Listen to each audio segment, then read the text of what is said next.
নিজের ব্যাটিংয়ের কারণে হয়তো বোর্ডের বিবেচনার বাইরে ছিলেন মাহেদী। নিজে কতটুকু দেখাতে পেরেছেন ব্যাটিং সামর্থ্যের প্রমাণ দিয়েছেন শুধুই বোলিংয়ে। টি-20 বিশ্বকাপে ম্যাচ খেলার সুযোগ পেয়েছেন মাত্র 2টি ম্যাচে। সেন্ট ভিনসেন্টের যে মাঠে সিরিজ সেরা হলেন মাহেদী, যেই মাঠে সবুজ জার্সি গায়ে বল হাতে মাতালেন মাঠ, সেই মাঠে বিশ্বকাপে বাংলাদেশ 3 ম্যাচ খেলেছে, তবুও একটি ম্যাচেও মাহেদী একাদশে ছিল না। দলে অন্তর্ভুক্ত না হওয়ার অন্যতম কারণ নিজের পারফরম্যান্স আর দলের সমন্বয়। সাধারণত বাংলাদেশি অফ স্পিনে টি-20তে খরুচে হলেও মাহেদী এই জায়গায় সবার চেয়ে আলাদা। পাওয়ার প্লেতে বল করলেও মাহেদী সবসময় ইকোনমিক্যাল বোলিংটাই কন্টিনিউ করার চেষ্টা করে। এবার ওয়েস্ট ইন্ডিজ সিরিজে পুরান বইয়ের পাতা ভুলে নতুন পাতায় মাহেদী। নামটা মেহেদী নয়, শুধুই মাহদী। নামটা ঠিক করার কারণ নতুন অধ্যায়ে মাহদী নিজের ভালো সময়গুলোই মনে রাখবে এবং তাই করেছে। 8 উইকেট আর ব্যাট হাতে 37 রান নিয়ে হয়েছেন সিরিজ সেরাও।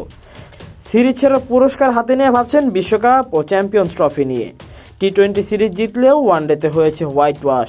তবে ওয়ানডের সংস্করণে চ্যাম্পিয়ন্স ট্রফিতে ভালো কিছু করার আশাই দেখছেন এই ডানহাতি অফ ব্রেক বোলার। এই সিরিজ নিয়ে জানতে চাইলে তিনি বলেন, টি-20 সিরিজে অনেক তাড়না নিয়ে মাঠে ছিল ক্রিকেটাররা, ছেলেরা সবাই উচ্ছ্বসিত। আশা করছি চ্যাম্পিয়ন্স ট্রফিতে ভালো করতে পারবো।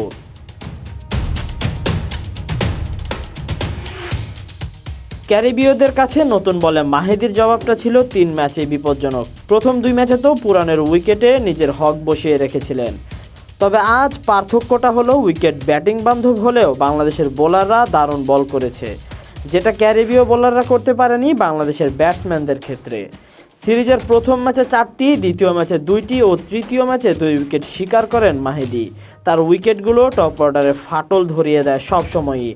সদ্য শেষ হওয়া এই সিরিজেও কোনো টপ অর্ডার ব্যাটার মাহেদীর বোলিং ঘূর্ণির সামনে দাঁড়াতে পারেনি।